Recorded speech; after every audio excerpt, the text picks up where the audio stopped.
அவர் 2 முறை முண்டலாம்பட்டி மண்டல குழு தலைவராக பொறுப்பேற்று சிறந்த முறையிலே பணியாற்றியவர். அப்படி கழகத்துக்காக உழைத்த கழக தொண்டனை கொடி அவர்கள் கொலை செய்து இன்றைய தினம் அவர் குடும்பத்தை நடுத்தருவிலே நிறுத்தியிருக்கிறார்கள். இந்த ஆட்சியில் தொடர் கொலை நடந்து கொண்டே இருக்கின்றது. தினந்தோறும் கொலைகள் நடைபெறாத நாளே கிடையாது. இந்த கொலை குற்றம் செய்தவர் அந்த பகுதியிலேயே போதைப் பொருள் விற்பனை செய்ததாகவும் அதோடு லாட்டரி சீட் விற்றதாகவும் தகவல் கிடைத்திருக்கின்றன, செய்திகள் வெளிவந்துள்ளன.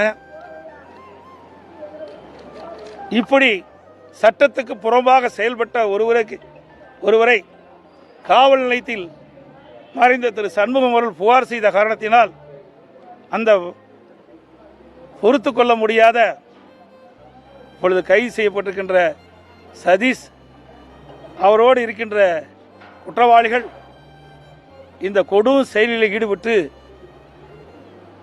திரு சண்முகத்தை படுகொலை செய்திருக்கின்றார்கள்.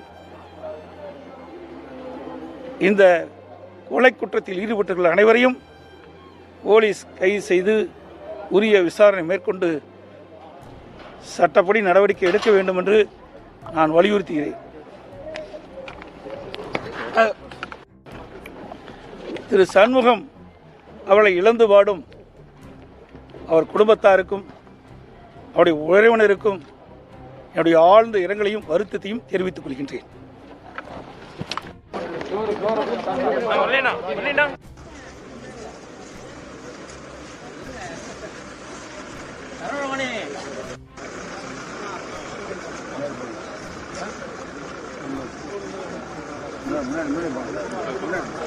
வாங்க